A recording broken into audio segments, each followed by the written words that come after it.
today we're going to talk about carbon capture, utilization, and storage, fact or fiction. And so I think everybody in this room probably understands EERC's position on this topic, but let's talk about the facts.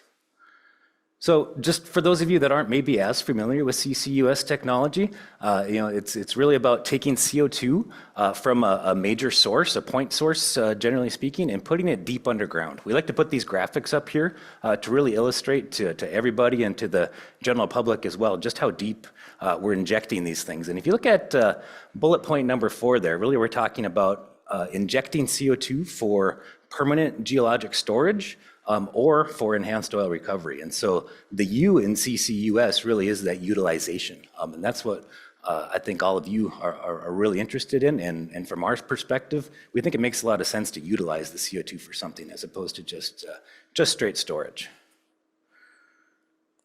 So let's look at the facts. So fact, the Peace Corps partnership has been developing CCUS technologies for over 20 years. And so starting in 2003, and actually we were putting together the program probably several years before 2003. And what's interesting to me is that I'm now hiring engineers that were like born in that time frame. And so one, it makes me feel a little bit old, but also does show the longevity of the program. And so now it's 2024, and we're at a really exciting time. We're in commercial deployment of CCUS technology. And so we're really just seeing some great momentum. And as we move forward into sustained commercial deployment, I think we're just gonna see this thing growing and growing.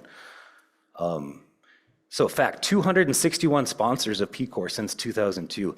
That's just a tremendous number. And those are sponsors. You know, John Hardy likes to talk about breakfast, the chicken and the pig. And the chicken's involved in breakfast, but the pig is committed, right? Now, maybe it's not the best analogy, but what I'm trying to say here is that these are committed sponsors. These aren't just parties from the outside looking in.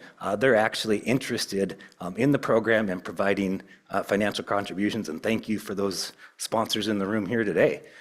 So fact, EERC has performed pilot scale testing for nearly every commercially available carbon capture technology that's out there today. And so you can see pictures of our pilot scale facilities installed various places around the state, but also tomorrow, please join us for the tour. So we're gonna go on a tour of EERC facilities. If you haven't signed up yet, please do so. This carbon capture system is back home now at EERC, and so I'll be able to show you that system as well. So looking at some of the commercial deployments that are out there today then. So fact, Chute Creek facility, ExxonMobil, has captured CO2 from produced gas since 1986. And so that's an interesting point in that a lot of these technologies were actually born out of the oil and gas industry. And so this is a produced gas that happens to be very rich in CO2. There's some numbers that are out there. I haven't verified them, but something like 40% of the CO2 that humankind has ever captured is actually captured at this facility. And so that's a really big number, but that number is gonna change because there's a lot of facilities out there now doing CO2 capture, adding CO2 capture, but this facility does take its CO2, uses it for enhanced oil recovery in fields in Montana, Wyoming, and also in North Dakota. So a really great story there. Chad mentioned the Dakota gasification or the Great Plains Synfuels plant. Not only are they producing things like hydrogen ammonia, but they are producing CO2 as a product. Over 20 years, it's actually almost 25 years now. So 2000, they started capturing their CO2, sending it up to the Weyburn oil fields. It's a sour CO2, so they don't want to put it in the conventional wells in North Dakota, but have been sending it up to Canada to the Weyburn fields. And using commercially available technology. Rectisol is a technology that's been around for probably 40, 50 years now, actually probably longer than that even. And so we have commercial technologies today that are able to do this job, and they've recently expanded their CO2 capture now. They're going up to about 3 million tons a year of CO2 capture because they're able to store some of that CO2 locally now through some Class 6 permitted facilities.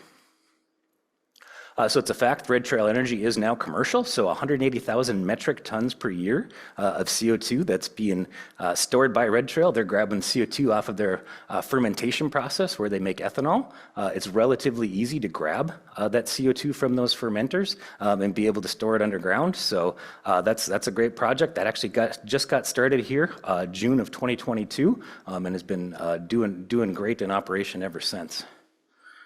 a project that's very near and dear to my heart. So Project Tundra. Actually, Jason and I were out there several years back, kind of walking around the plant and kind of pointed over there into an open field and said, hey, what if we put the carbon capture unit over there? I think that'd be a good spot for it.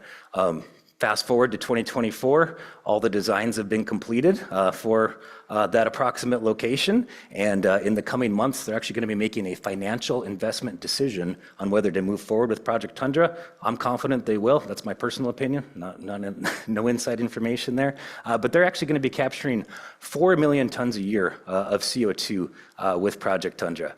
So that's getting to be a pretty big number there.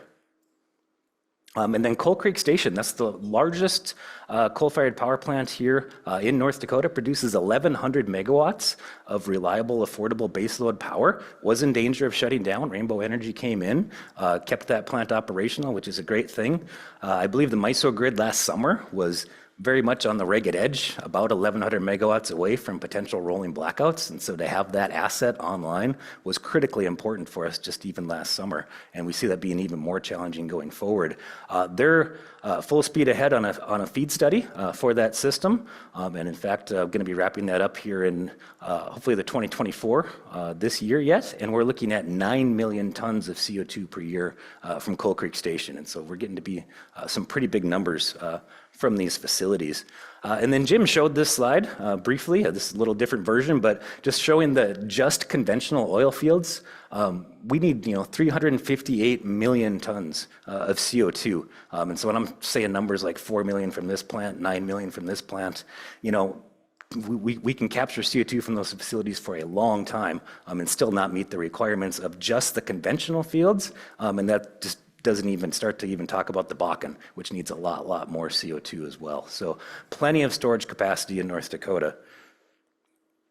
So then finally, fact, we are on the cusp of wide-scale commercial deployment. That was actually a quote by our CEO, Charlie Gurecki, right here in this very room to Secretary of Energy Granholm in October of 21. You were pretty much sitting right there too, I think. So about the same location. But the fact of the matter is, I think that quote needs to change because we are no longer on the cusp of deployment. We are deploying carbon capture and storage technologies in North Dakota and around the region. And you can see by this map, these are just all the different projects that are currently going on in the region. And we're missing quite a few actually. So everything's moving so fast that we're constantly updating this map, and we're going to be adding some additional projects as well. So I think it's pretty clear that carbon capture, utilization, and storage is moving forward in our region and around the world. And it's a very exciting time having pushed these technologies here for the last couple of decades. So thank you.